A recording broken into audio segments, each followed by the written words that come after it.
Salmo 1. Diz assim a palavra do Senhor: como é feliz aquele que não segue o conselho dos ímpios, não imita a conduta dos pecadores, nem se assenta na roda dos zombadores. Ao contrário, sua satisfação está na lei do Senhor, e nessa lei medita dia e noite. É como árvore plantada à beira de águas correntes, dá fruto no tempo certo, e suas folhas não murcham. Tudo o que ele faz prospera. Não é o caso dos ímpios. São como palha que o vento leva. Por isso os ímpios não resistirão no julgamento, nem os pecadores na comodidade dos justos. Pois o Senhor aprova o caminho dos justos, mas o caminho dos ímpios leva à destruição. Vamos orar. Obrigado, Pai, pela Tua palavra. Pavimenta o nosso caminho rumo ao estudo desse salmo nesse momento. E muito obrigado, Pai, por esse tempo de celebração, em que a felicidade verdadeira se faz presente porque o Senhor é real. Em nome de Jesus. Amém. Se você se esquecer de tudo que eu vou falar aqui hoje, lembre-se de 3 verbos: conhecer, entesourar e manifestar. Vamos repetir comigo? 3 verbos. Primeiro, conhecer. Segundo, entesourar. E o último, manifestar. Conhecer, entesourar, manifestar. Ok? Isso é o resumo desse salmo.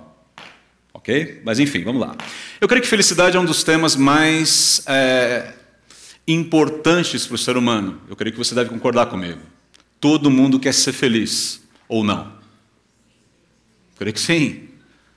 Com certeza, a felicidade é um dos temas que está em pauta na humanidade. Nunca sai de moda. Na verdade, esse tema é sucesso de público o tempo todo. Mas a gente precisa identificar ou tentar entender qual é o conceito ou desconceito de felicidade que está sendo vendido por aí. Basicamente, o conceito de felicidade que está sendo distribuído, vendido por aí, e nosso tema hoje é a procura da felicidade, tá? Ele é pautado por uma coisa chamada hedonismo, que eu creio que você já deve ter ouvido falar e já sabe mais ou menos o que é. O hedonismo é uma filosofia de vida que vai defender em suas raízes que o prazer é o fim e o princípio de uma vida feliz e é o objetivo em direção ao qual todo o indivíduo orienta o seu próprio proceder. Essa é a pauta da felicidade. É nisso que consiste a felicidade, ou o conceito de felicidade que nós temos no mundo hoje. Na verdade, o conceito de hedonismo está um pouco deturpado. Ele nasceu com um sujeito chamado Epicuro, um filósofo grego no século IV a.C.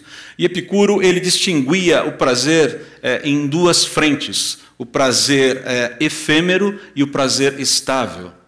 Ele dizia que o homem deveria buscar se retirar, se afastar daquilo que ele chamava de prazer efêmero, as grandes alegrias da vida, as grandes emoções, as grandes paixões. E ele deveria se centrar na busca pelo prazer estável, a ausência de dor.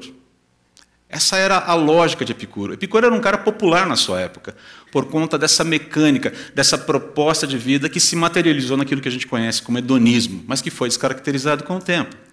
Agora, a questão é que, passados tantos séculos, essa busca pela felicidade atrás do prazer estável, ela permanece. A gente vive numa cultura de analgesia, onde o sofrimento parece que é uma maldição. Não é verdade? Lembro de ter conhecido uma pessoa recentemente que tem fibromialgia.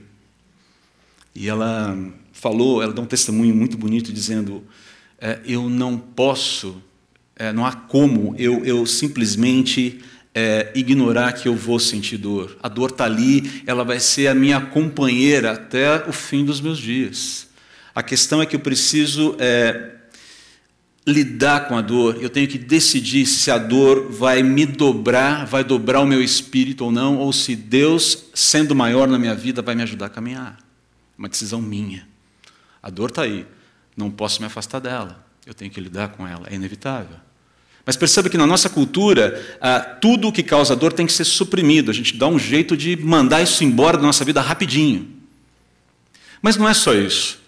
Se isso era verdade na época de Epicuro, hoje a busca pelo prazer efêmero está muito na moda. Eu lembro de alguns anos atrás, eu fui com um grupo de amigos, Helene e eu fomos com um grupo de amigos no Hopi Hari, a long time ago in a galaxy far, far away. Mas nós chegamos muito cedo lá, fomos um dos primeiros a chegar.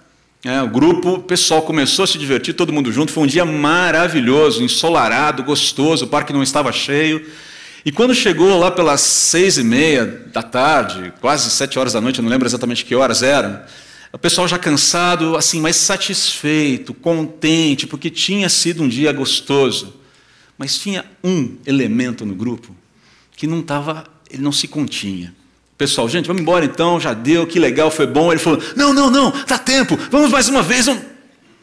E o pessoal olhou assim, e de repente um virou e falou, cara, você não se satisfaz nunca. E eu ali por dentro falei, fala, Jeová. Você não se satisfaz nunca. Parece que nunca está bom, parece que para você as coisas não fecham. Não é o suficiente o que você teve hoje. É a busca pelo prazer efêmero. É a busca pela felicidade a todo custo. Mesmo que a minha busca pela felicidade custe a insatisfação do outro, custe o desconforto do outro e custe, olha só que interessante, a infelicidade do outro. O que são as traições? O que são os divórcios? O que são os vícios? O que são os excessos? O que é a promiscuidade nas muitas relações interpessoais que as pessoas têm? Não é por causa disso? Em busca desse prazer que não acaba, cada vez mais pessoas usando pessoas para o seu prazer, para construir a sua própria felicidade, e no momento em que aquela pessoa se torna desnecessária, ou o prazo de validade vence, o que você faz? Dá um chute. Essa é a construção de felicidade que a gente tem no mundo hoje. Dá uma olhadinha nessa frase de Blaise Pascal, nesse pensamento de Blaise Pascal. Está aqui já. Olha o que ele fala. Que nos gritam, pois, essa avidez e essa impotência de alcançar o bem por nossos esforços, senão que houve outrora no homem uma verdadeira felicidade da qual só lhe restam agora a marca e o traço todo vazio, que ele tenta inutilmente encher de tudo o que o rodeia, procurando das coisas ausentes o socorro que não obtém das presentes, mas que são todas incapazes disso, porque esse abismo infinito só pode ficar cheio de um objeto infinito e imutável, isto é, o próprio Deus. Se você quiser sintetizar isso aqui, você pode sintetizar com o pensamento de Salomão em Eclesiastes. Você tira Deus da equação da vida e a vida perde todo o sentido.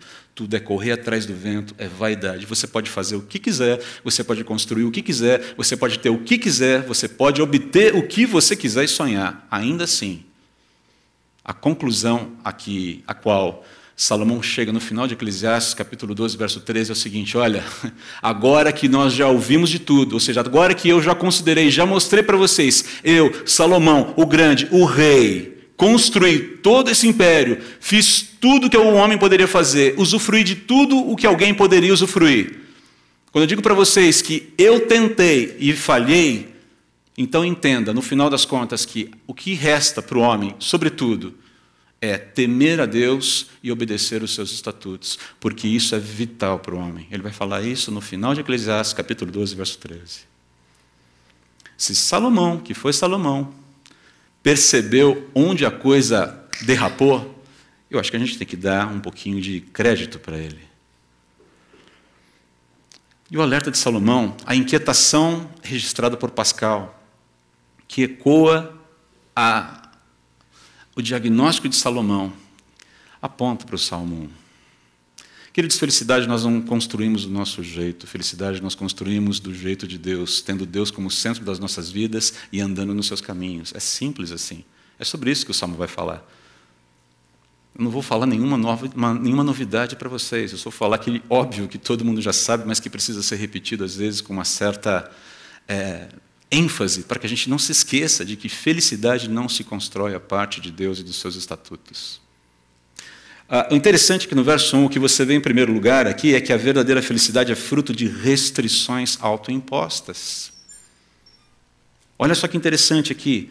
Como é feliz aquele que não segue o conselho dos ímpios, que não imita a conduta dos pecadores, nem se assenta à roda dos zombadores. É interessante ver que dentro da poesia hebraica aqui você está lidando com um paralelismo. São três informações que simplesmente querem informar e enfatizar a mesma coisa. Gente que não anda de acordo com um caminho que independe de Deus, que não considera Deus. Esse é o homem feliz, é aquele que não anda dessa forma. Olha que interessante aqui. Esse feliz, ele não está dizendo só de alguém que tem contentamento, alguém que ri de qualquer coisa. Está falando de alguém que é afortunado, de alguém que é completo, de alguém que é pleno, de alguém que é de fato satisfeito com a vida, na vida, enquanto vive a vida. Não é só aquela alegria momentânea, é alguém que olha para a vida como um todo e diz: a minha vida tem propósito, tem valor, tem sentido. Eu sou satisfeito com ela. Esse é o homem feliz. Ele é alguém que não se deixa influenciar, não se deixa ensinar por alguém que não teme a Deus, por alguém que não reverencia a Deus. Ele é alguém que não imita a prática de alguém que não teme a Deus, de alguém que não reverencia a Deus. E ele é alguém que não participa das atitudes que afrontam a Deus. É interessante ver que nesse salmo aqui, quando a gente fala de restrições autoimpostas, isso mostra para a gente que sim, cabe ao cristão delimitar, colocar cercas no seu entorno. Ele tem que lidar com isso, sim. Ele precisa lidar com isso, para que a felicidade verdadeira aconteça. E segue, o texto vai seguindo agora no verso 2, e ele perceba aqui o que ele fala. Ao contrário, sua satisfação está na lei do Senhor, e nessa lei medita de dia e de noite. Essa escolha de restringir-se, ou de restringir algumas coisas para si mesmo, se dá como resultado lógico aqui dessa única escolha possível para ser feliz. Que é o quê? Ter satisfação em conhecer a Deus e conhecer os seus estatutos. Se nós queremos ser felizes de fato, de verdade, se nós queremos ter verdadeira alegria e contentamento, a minha alegria, o meu contentamento está em conhecer quem Deus é, conhecer aquilo que Deus diz que é e me submeter, me alinhar à verdade que Deus diz é. Eu não construo a minha realidade, a minha felicidade a partir disso. Eu preciso me submeter a isso. Quando eu me harmonizo àquilo que Deus fala, assim é, a minha verdadeira felicidade começa a acontecer de fato, de verdade. Ela não é construída à parte dos oráculos de Deus, daquilo que Deus estabelece como sendo verdadeiro, correto e reto. Mas é interessante que no verso 3, a gente vai ver que a felicidade, ela não existe só para a gente mesmo. Perceba, a verdadeira felicidade, ela é conquistada ela é estabelecida através de restrições que vêm em função do conhecer a Deus, do amar a Deus e de amar a sua palavra. Mas a verdadeira felicidade, ela não fica só nos alimentando e nos engordando espiritualmente. Ela existe com um propósito maior, que é frutificar em Deus, para Deus e para o próximo. Olha aqui, esse homem que é feliz, que conhece a Deus, que obedece a Deus, que anda com Deus, ele é como árvore plantada à beira de águas correntes. Essa ideia de alguém que é nutrido, e tão nutrido, que recebe esse frescor de Deus continuamente, que esse frescor não fica contido nele. Ele precisa expor isso para a sociedade. Quando meu terceiro irmão nasceu, Flávio, nós tínhamos acabado de mudar para uma cidade onde nós não conhecíamos ninguém. Então estava lá meu pai, com uma esposa grávida para dar à luz um terceiro filho, 2 filhos pequenos, eu tinha 4, minha irmã Luciana tinha 2 anos na época, e vinha o terceiro a reboque numa cidade onde você não conhece ninguém, nem o vizinho do lado. O pós-parto da minha mãe foi complicado. Ela teve que ficar de cama uns dias. Aí você imagina um marido com 3 filhos para cuidar e uma esposa que não pode sair da cama por uns tempos. Meu pai ficou meio que preocupado. E ele tentando resolver o que fazer, de repente percebeu que a vizinha da frente, uma casa grande, bonita. Ele viu algumas pessoas que entravam e saíam daquela casa que pareciam empregados.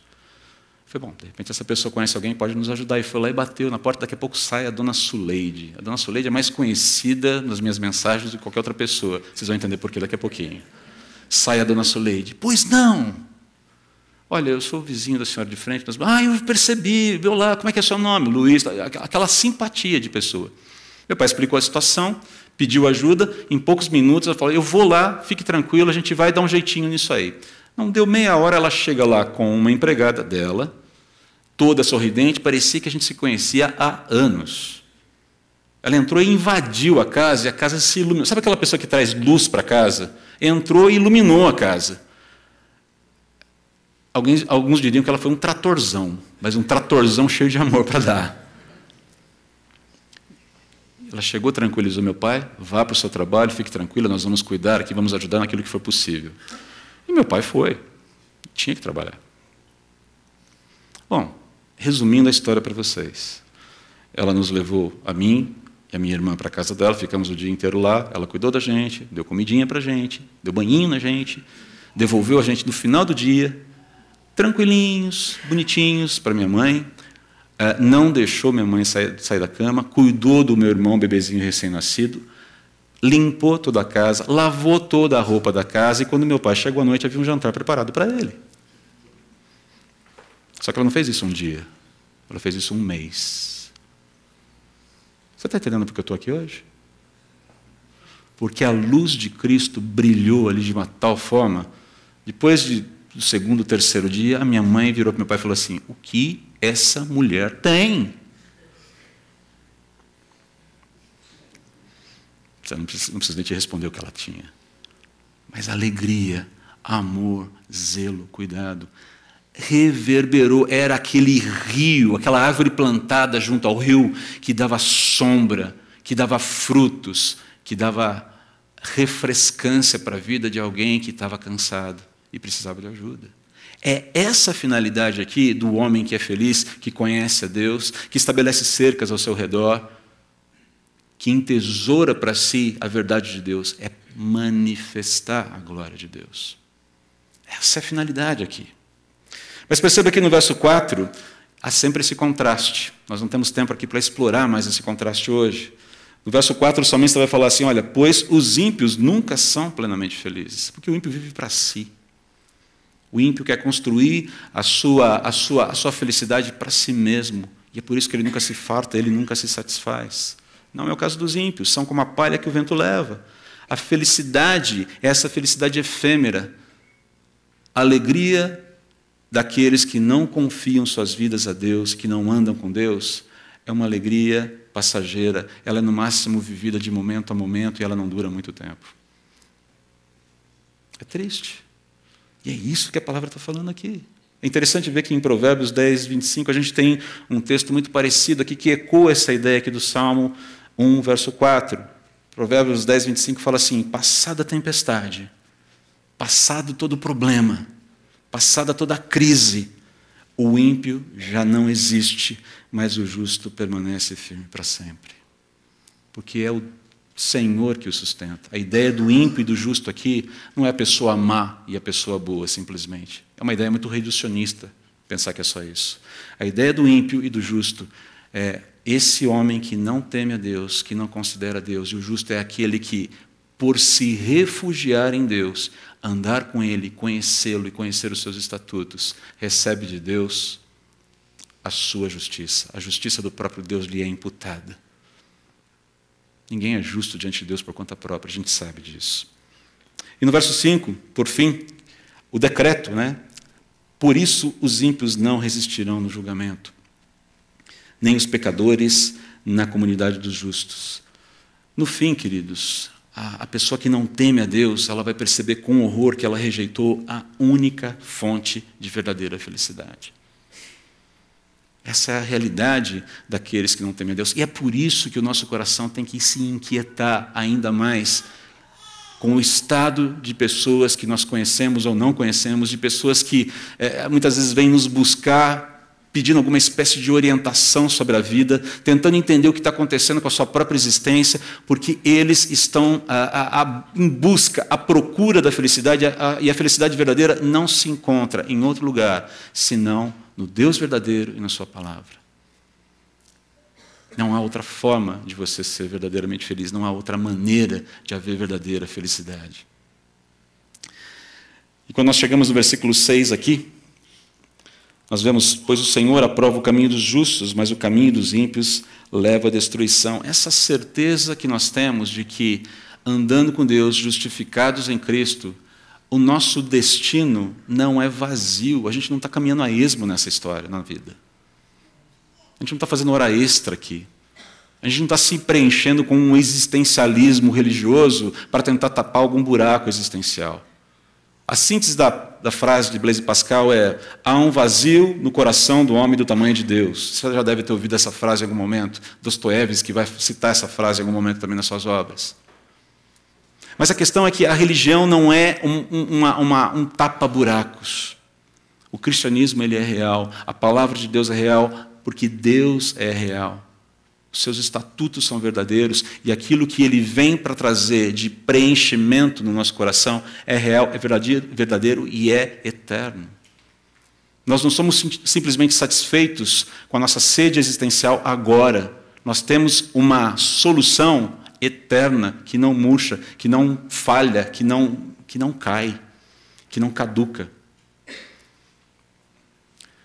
Você pode viver crises, você pode viver perdas, você pode viver uma série de situações e circunstâncias difíceis nessa vida. E pode também viver grandes alegrias, porque isso não é nenhum problema.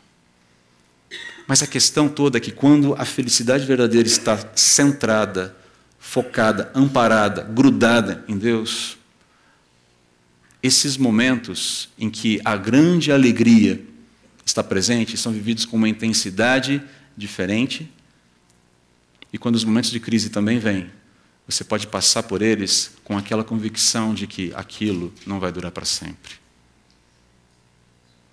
Essa é a ideia da felicidade cristã. Primeiro, ela não está amparada em circunstâncias, em eventos da vida. Ela está amparada no próprio Deus que nos assegurou vida. E outra, ela aponta, sobretudo, para uma existência eterna que extrapola as dimensões da história e do tempo no qual a gente está vivendo. Essa é a ideia aqui de verdadeira felicidade que precisa ser retroalimentada o tempo todo na presença de Deus. Para terminar aqui, corri bastante, me perdoem. O fato que precisa estar na nossa mente é que a infelicidade, o problema da infelicidade humana, foi resolvido definitivamente na cruz. O grande problema do homem é que, em algum momento, a ruptura fez com que ele procurasse, nos restos de um naufrágio, uma história de jornada no mar. E você não consegue achar a significância de uma história, de uma jornada no mar, em restos de naufrágio. Você precisa daquele que construiu o barco, daquele que mantém o barco no mar, daquele que leva o seu barco para um porto seguro. Essa ideia aqui é de recuperar o sentido da jornada no mar, da viagem, não nos restos de um naufrágio, mas no próprio Senhor que fez o mar e que nos colocou num barco e que nos colocou junto dele para trilhar essa jornada, para chegar no porto seguro, e ele sabe que esse barco vai chegar lá porque é ele quem garante isso. Essa é a ideia aqui. Quando a gente celebra os sacramentos que Jesus deixou para a gente, ceia e batismo, quando a gente festeja diante de Deus com a ceia e com o batismo, a gente está celebrando, a gente está comemorando a reconciliação que Deus proporcionou para a gente através da cruz de Cristo. A gente está comemorando também o nosso comprometimento voluntário com Jesus e a certeza de que nada vai mudar essa verdade. É isso que nós falamos quando participamos da ceia. É isso que a gente vai declarar lá embaixo agora, diante do batismo de alguns queridos. É uma celebração, uma festividade. Não há nada mais importante para acontecer. Entenda, você conseguir se formar em medicina numa grande universidade, ou passar em direito lá em qualquer universidade top do mercado, se formar em engenharia, conseguir os empregos do seu sonho, comprar o seu carro, o seu primeiro carro, enfim, não importa qual sonho você tenha que vai te trazer grande felicidade. A felicidade de ver alguém sendo mergulhado nas águas e trazido à tona para declarar a sua fé em Jesus, dizer, eu me comprometo com o Deus da minha vida, com o Deus que me salvou. Essa felicidade, ela é incomparável. Nada é maior do que isso. Nada. Nada.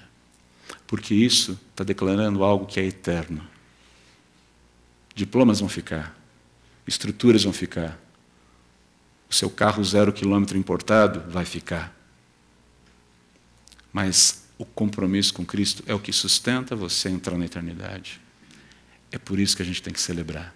E mais, é por isso que essa celebração intensa tem que estar visível, vívida na nossa vida, para que outras pessoas, em busca do sentido real da vida, em busca, à procura da verdadeira felicidade, possam ver em você um sinal claro de que você tem a resposta, de que você sabe qual é o caminho, você sabe qual é o segredo da vida, que não está tão oculto assim. Mas é na vida, é na experimentação dessa alegria verdadeira que as pessoas conseguem realmente perceber que Deus é real. Porque é real na sua vida. Para nós terminarmos aqui, desafio final aqui.